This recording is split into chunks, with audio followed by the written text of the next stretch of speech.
এই যে আইনকে অবহেলা করা, আমি আসছি আশরাফুল, আইনকে যে অবমাননা করা তার একটা অদ্ভুত ছবি মানুষ দেখেছে। আমি চমকে গেছি, আমার সাথে মর্নিং ডিউটি ছিল 2024 সালের 5ই জানুয়ারি।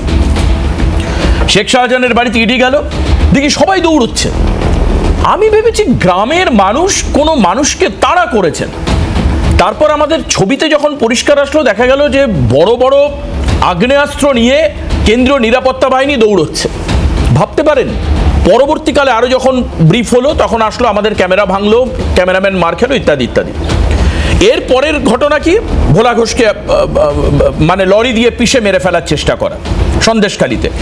আমি শুধু জানতে চাই, এই যে মুসা মোল্লা বা সন্দেশখালীতে এমন কি আছে যে কারণের জন্য আইন, আগ্নেয়াস্ত্র, খাকি বর্দি বা সেন্ট্রাল ফোর্সকে আক্রমণ করতে এরা ঘাবড়াই না? মানে আমার কাছে অবাক লাগে এটা দেখতে, যে আইন কানুন এটা তো একটা দেশে আছে। আমি সারা রাজ্যের কথা বলছি না, সন্দেশখালীতে এমন কি আছে, বা এই যে সন্দেশখালী নেজার উত্তর-চব্বিশ পরগনার ওই চত্বরটায় এমন কি আছে, আমার এটা জানার দরকার শাসক দলের কাছ থেকে, কারণ শাসক দলের হাতে প্রশাসনটা রয়েছে, পুলিশ রয়েছে। কৌশিকদা, এমন কি আছে সন্দেশখালীতে, তারা কোন অপরাধী যারা একজন সাক্ষীকে লরি দিয়ে পিষে মেরে ফেলার চেষ্টা করতে পারে? তারা কোন অপরাধী যারা সেন্ট্রাল ফোর্সকে অ্যাটাক করতে পারে? কোন সেই বাহিনী যারা সন্দেশখালীতে লুকিয়ে আছে, যারা এই থানার সাজোয়া পুলিশ উইথ আর্মস যাদের, তাদের অ্যাটাক করতে পারে? 5 জন পুলিশকে হাসপাতালে ভর্তি করে দিতে পারে? কোন অপরাধী তারা? কার ঘাড়ে এত বড় মাথা? রাজ্যের পুলিশ মন্ত্রী মমতা বন্দ্যোপাধ্যায় থাকতেই কাজ করে? কারা তারা মমতা বন্দ্যোপাধ্যায়কে উপেক্ষা করে, রাজ্যের শাসন আইন কানুনকে বুড়ো আঙুল দেখায়? কৌশিকদা, দেখুন, প্রথমেই তৃণমূল কংগ্রেসের পক্ষ থেকে বলবো যে সন্দেশখালীতে সম্প্রতি আজকে যে ঘটনাটা ঘটেছে, আমরা দলের পক্ষ থেকে সেই ঘটনাটার অত্যন্ত তীব্র নিন্দা করি, এবং সেটা দুষ্কৃতীরা যেই হোক না কেন আইন কঠোরভাবে তাদেরকে দমন করবে এবং তাদের সাজা দেবে, এটা আমাদের বিশ্বাস। আমরা যতদূর খবর পেয়েছি,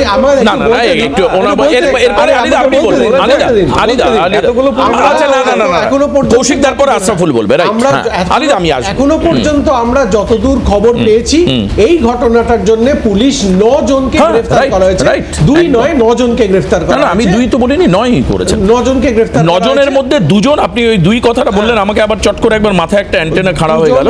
এই 2 জন হচ্ছে পঞ্চায়েতের প্রধান, তৃণমূল পরিচালিত বয়রামারি পঞ্চায়েতের প্রধান এবং উপপ্রধান। এটাই কিন্তু প্রমাণ করে যে তৃণমূল কংগ্রেসের আমলে প্রশাসন কতটা স্বচ্ছতার সঙ্গে কাজ করে। সে যদি শাসক দলের হয়, তাকে কোনো রকম ছাড় দেওয়ার প্রশ্নই নেই। যে দলেরই আমি পুলিশের ভূমিকা নিয়ে চাইবো, ভোলা ঘোষ ইস্যুতেও পুলিশ গ্রেফতার করেছে, অতি দ্রুত তাদেরকে সাজা দেওয়া হোক, সাজা দেওয়ার ব্যবস্থা করা হোক, এবং প্রশাসন এই ক্ষেত্রে কঠোর হতে ব্যবস্থাটা দমন করবে। আমরা দলের পক্ষ থেকে এই ঘটনার তীব্র নিন্দা করি, কিন্তু একটা সেম টাইম আর একটা কথাও, 2000 টাকার বিনিময়ে কারা সাদা কাগজে কি লিখছিল, তারপরে কি সেটা প্রমাণিত হয়নি? তখন সন্দেশখালীর নামে চক্রান্ত করে সারা পশ্চিমবঙ্গকে চক্রান্তটা যে বিজেপি করেছিল, সেই বিজেপিকেও আজকে জবাব দিতে হবে যে এই ঘৃণ্য চক্রান্তগুলো তারা কেন করছে। আমি বিজেপি যদি কোনো ঘৃণ্য অপরাধ করে, কোনো কনস্পিরেসি করে থাকে, সেটা অন্য ইস্যু, সেটা বিজেপি জবাব দেবে। কিন্তু আমাদের সাধারণ চর্মচক্ষুতে যেটা দেখি, যে কিছু অপরাধী, দুষ্কৃতী, ক্রিমিনাল, তারা সন্দেশখালীতে লুকিয়ে আছে। কৌশিকদা, আপনি স্বীকার করুন না করুন, যারা আইনের ব্যবস্থা মানতে চায় না, আপনি এর থেকে আর পরিষ্কার কি শুনবেন? যারা আইন কানুন, পুলিশ প্রশাসনকে কেয়ার করে না, বদার করে না, তারা কারা? আমার প্রশ্ন এটা ছিল। রাজ্য সরকার ব্যবস্থা নিচ্ছে না, পুলিশ ব্যবস্থা নিচ্ছে না, একবারও বলিনি। ভোলা ঘোষের ক্ষেত্রেও পুলিশ গ্রেফতার করেছে, যে অপরাধী আজকেও গ্রেফতার করেছে। আশরাফ, আচ্ছা, এই প্রশ্নের উত্তরের আগে শুধু একটা প্রশ্ন, আগের কথাটা আমি বলবো, কারণ 100 দিনের কাজ নিয়ে যে কথা হচ্ছিল, কোর্টের নির্দেশে আমাদের সারা ভারত ক্ষেত মজুর ইউনিয়নের নেতৃত্বে এই আইনি লড়াইটা হচ্ছিল। কোর্টের নির্দেশ দেওয়ার পরেও কিন্তু এখনো কাজটা চালু হয়নি। প্রশ্ন একটাই, কেন পশ্চিমবাংলার সাধারণ গরিব মানুষকে ঠকিয়ে টাকা দেওয়া হচ্ছে না? আর যারা চুরি করেছিল তাদেরকে এখনো পর্যন্ত গ্রেফতার করা হয়নি কেন? তারা কি মানে বিজেপির এবং তৃণমূলের মধ্যে যে গোপন আঁতাত, এটাই কি প্রমাণ করে না? এটা একটা প্রশ্ন। 2 নম্বর যে সন্দেশখালীর কথাটা বলছি, সত্যের অপলাপ কিভাবে করতে হয় তৃণমূল কংগ্রেসের মুখপাত্রদের থেকে শিখতে হবে সারা পৃথিবীর মানুষকে। আমি বলছি যে এখানে এই যে মুছা মোল্লা, এর আগে যে তার যে নেতা ওখানকার শেখ শাহজাহান সহ ইন্টার বয়ারমারি 1-2 পঞ্চায়েত হাটগাছি বা সরবেড়ি আগারহাটি যে পঞ্চায়েত এলাকায় যে তীব্র সন্ত্রাস, সেই এলাকার তৃণমূল নেতারা কি জানে না ওখানকার অবৈধ জমি বিক্রি, রায়তি জমি কেউ যদি বিক্রি করতে চায় সে পারবে না, এবং এই সংক্রান্ত মানুষের কাছ থেকে তোলা ভাটার ইট নিজেদের মতন করে বিক্রি করা সমস্ত দুর্নীতি, কয়লা স্মাগলিং, অস্ত্র, নারী পাচারের একটা তীর্থক্ষেত্র হচ্ছে সন্দেশখালী। তার ভাগটা কোথায় যায় সারা রাজ্যের মানুষ আজকে জানে। আমি ওনাকে মনে করিয়ে দিতে চাই বীরভূমের কেষ্ট যখন পুলিশ আধিকারিকের সামনে তিনি হুমকি দিচ্ছেন যে কিছুক্ষণের মধ্যে তিনি ব্যবস্থা নেবেন, তখন তৃণমূল কংগ্রেস তো কই ব্যবস্থা নেওয়ার কথা বলতে পারেনি। এছাড়া আরো অর্জুন সিং যখন তৃণমূল কংগ্রেসের ছিল তখন পুলিশের উপরে যখন কটু কথা বলছে, কই তার বিরুদ্ধে তো ব্যবস্থা নেওয়ার কথা বলতে পারেনি।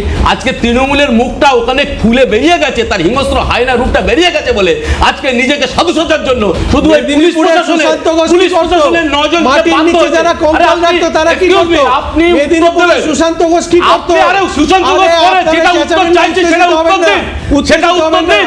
মেদিনীপুরে সুশান্ত ঘোষ কি করতো? সন্দেশখালীতে হুগলিতে এই মুচা মণ্ডল যখন 144 ভাঙার ঔদ্ধত্য কোথায় পান? আপনার দলের অনুগত আপনারা তারা পুলিশের উপর আক্রমণ করছে। আরে বলতে দিচ্ছেন না কেন? কি কথা বলবেন? গণতন্ত্রের বিরুদ্ধে বলার সুযোগ দেবে। চিৎকার করলে হবে না সবাই মিলে, সবাই মিলে চিৎকার করলে আসল কথা সামনে আসবে না।